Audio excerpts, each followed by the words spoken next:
Hello, कैसे हो आप सभी?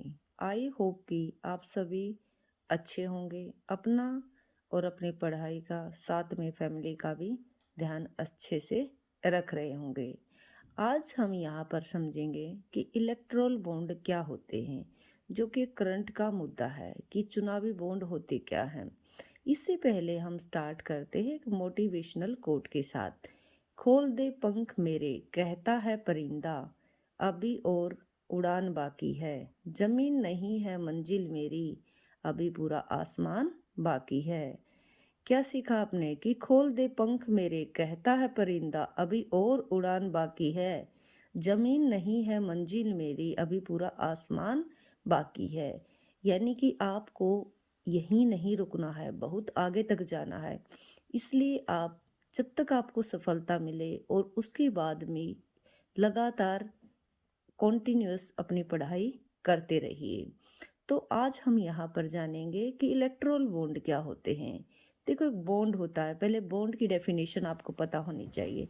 एक बॉन्ड होता है, एक शेयर होता है। बॉन्ड के ऊपर जो रेट ऑफ इंटरेस्ट होता है वो फिक्स होता है, और जो शेयर के ऊपर जो रेट ऑफ इंटरेस्ट होता है वो कंपनी के लॉस और प्रॉफिट के साथ चेंज होता रहता है।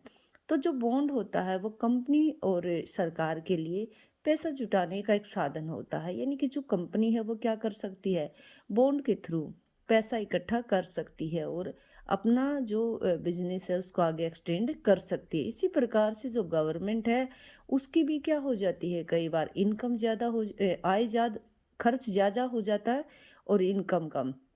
जो उसका एक्सपेंडिचर ज़्यादा है और जो उसकी इनकम कम है, उसको मेंटेन करने के लिए भी कई बार क्या करती है जो गवर्नमेंट है, जो बॉन्ड इशू करती है।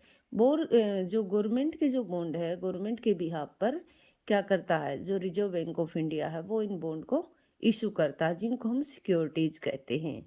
और जो बॉन्ड के ऊपर जो रेट ऑफ इंटरेस्ट मिलता है वो फिक्स रहता है। लेकिन हम यहाँ पर उस बॉन्ड की बात नहीं कर रहे हैं, हम यहाँ पर बात कर रहे हैं इलेक्ट्रोल बॉन्ड की, जिनको हम बोलते हैं चुनावी बॉन्ड। ये जो चुनावी बॉन्ड होते हैं राजनीतिक दलों को दान देने हेतु एक वित्तीय साधन होते हैं। यानी कि जो राजनीतिक दल हैं, जो हमारी पॉलिटिकल जो पार्टी हैं, उनको क्या चाहिए, एक तरीके से पैसा चाहिए। तो एक तरीके से जो पैसा इकट्ठा करती हैं वो इलेक्ट्रोल बॉन्ड के थ्रू करती हैं। इलेक्ट्रोल बॉन्ड को जनवरी 29 2018 में इंट्रोड्यूस किया गया था। यानी इसको 2018 में ये कंसेप्ट आया। इसके लिए एक स्कीम लॉन्च की गई थी, इलेक्ट्रोल बॉन्ड स्कीम 2018 के तहत। ये जो है इलेक्ट्रोल बॉन्ड जो है इस स्कीम के तहत, कि इलेक्ट्रोल बॉन्ड स्कीम 2018 के तहत इस कंसेप्ट को लेकर आया गया। इसकी जो मैक्सिमम सीमा है यानी कि वो है 1 करोड़ और मिनिमम 1,000। तो ये जो चुनावी बॉन्ड है वो बिना किसी अधिकतम सीमा के 1,000 रुपये, 10,000 रुपये, 1 लाख रुपये, 10 लाख रुपये और 1 करोड़ रुपये में गुणकों में जारी किए जाते हैं। यानी कि इसके मल्टीपल में जारी किए जाते हैं। इन बॉन्ड को जो है वो state bank of India issue करता है। और जिस टाइम पर आपने ये स्टेट बैंक ऑफ इंडिया से इन बॉन्ड को परचेज किया है, उसके 15 दिन तक जो ये बॉन्ड है वो वैलिड रहता है। इनको प्रत्येक क्वार्टर के पहले 10 दिनों में खरीदा जा सकता है। जैसे कि जनवरी के 1 से 10 जनवरी तक आप परचेज कर सकते हो इनको, अप्रैल के ऐसे ही 1 से 10 अप्रैल तक, ऐसे ही जुलाई का, ऐसे ही अक्टूबर का। ये हमारे क्वार्टर है, यानी कि 3 महीने का एक क्वार्टर होता है। इनको या तो एक व्यक्ति या तो अकेले या एक जॉइंट यानी कि संयुक्त रूप से इन बॉन्ड को खरीद सकता है। और जो ये बॉन्ड खरीदता है उसके ऊपर उसका नाम अंकित नहीं होता। बोला ये जाता है कि जो ये चुनावी बॉन्ड है वो चुनावी बॉन्ड योजना गलत तरीके से की जाने वाली फंडिंग को कंट्रोल करते हैं, क्योंकि एक तरीके से ये चेक और डिजिटल लेन देन पर जोर देते हैं। अब ये था इलेक्ट्रोल बॉन्ड के बारे में, कि इलेक्ट्रोल बॉन्ड क्या होता है। इलेक्ट्रोल बॉन्ड एक ऐसा माध्यम है जिसके थ्रू जो भी मतलब व्यक्ति या कोई कंपनी, अगर वो गवर्नमेंट को चंदा देना चाहती है, किसी भी पॉलिटिकल पार्टी को चंदा देना चाहती है, तो एसबीआई से जाकर इन बॉन्ड को परचेज कर सकती है, और वो जितना मिनिमम यानी कि 1000 से लेकर 1 करोड़ रुपए तक का कितना भी चंदा दे सकती है। इंडिया का जो भी सिटीजन है वो इन बॉन्ड को परचेज कर सकता है।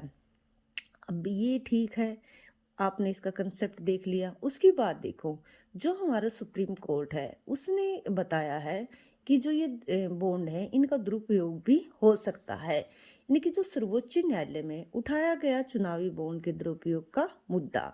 अब ये मुद्दा क्या है, अभी करंट का ही ये मुद्दा है। यहाँ पर फंड लेने वाले और देने वाले की जानकारी नहीं होती, यानी कि जो फंड देने वाला है और लेने वाला है उसके नाम की जानकारी नहीं होती कि किसको दिया जा रहा है और कौन दे रहा है। बॉन्ड केवल एसबीआई के माध्यम से ही खरीदे जाते हैं, इसलिए सरकार इनके संबंध में जानकारी रखती है, और उसी सरकार के पास ये जानकारी होती है जो उस टाइम पर पॉलिटिकल पार्टी जो सत्ता में होती है। अब आगे है कि काले धन का माध्यम, कि आप देखो कि जो भी कंपनी राजनीतिक दलों को चंदा देती थी, इलेक्टोरल बॉन्ड से पहले की बात है, वो क्या करती थी, वो मैक्सिमम अपने जो प्रॉफिट का, जो उसने 3 साल में जो प्रॉफिट अर्न किया है, वो क्या है 7.5% तक ही इनको एक तरीके से सहायता कर सकती थी, दान के रूप में दे सकती थी। अब इस इलेक्टोरल बॉन्ड के अंदर इस तरीके की कोई भी बातें नहीं कही गई है कि ये कंपनी अपने प्रॉफिट का कितना दे सकती है, या फिर वो कितनी पुरानी वो कंपनी होनी चाहिए।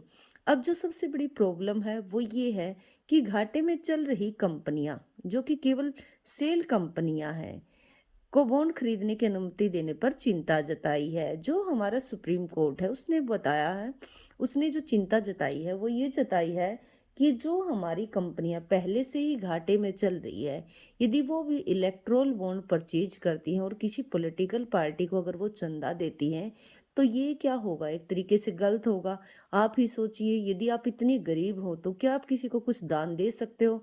यदि आपके पास कुछ नहीं है, अगर थोड़ा बहुत कुछ है, वो भी अगर आप किसी को बेच कर दे देते हो, या कुछ भी एक तरीके से आप किसी को हेल्प करते हो, तो उससे उम्मीद रखते हो कि बाद में वो आपकी हेल्प करेगा। उसी प्रकार से जो ये कंपनियां हैं जो खुद घाटे में चल रही हैं, वो गवर्नमेंट को यदि चंदा देती हैं तो उनका मेन मकसद यही होता है, यदि ये गवर्नमेंट एक तरीके से सत्ता में आती है तो बाद में जो इनके लिए रूल सही हो वही ये गवर्नमेंट बनाए। अब गवर्नमेंट अपना पक्ष रखती है, गवर्नमेंट कहती है कि ये जो एक तरीके से चुनावी बॉन्ड है वो ऐसे ही नहीं खरीदे जा सकते। इनको खरीदने के लिए क्या क्वालिफिकेशन, क्या योग्यता होनी चाहिए, यानी कि कैसे इनको खरीद सकते हैं? केवल वे राजनीतिक दल ही चुनावी बॉन्ड प्राप्त करने योग्य हैं जो जन प्रतिनिधित्व अधिनियम 1951 की धारा 29A के तहत रजिस्टर्ड हैं, और जिन्होंने पिछले जो चुनाव हुए हैं, चाहे वो स्टेट चुनाव है चाहे वो सेंट्रल चुनाव है, उनमें कम से कम 1% जो है वो वोट प्राप्त की है।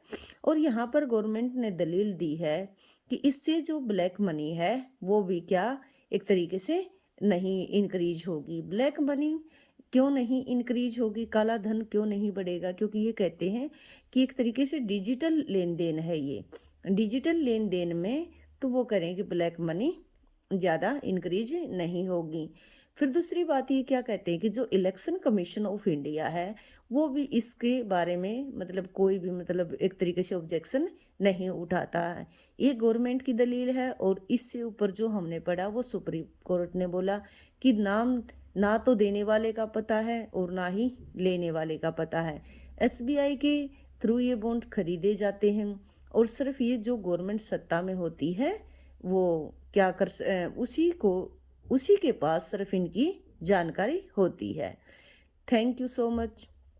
आप वीडियो को लाइक कीजिए, शेयर कीजिए, सब्सक्राइब कीजिए। Thank you.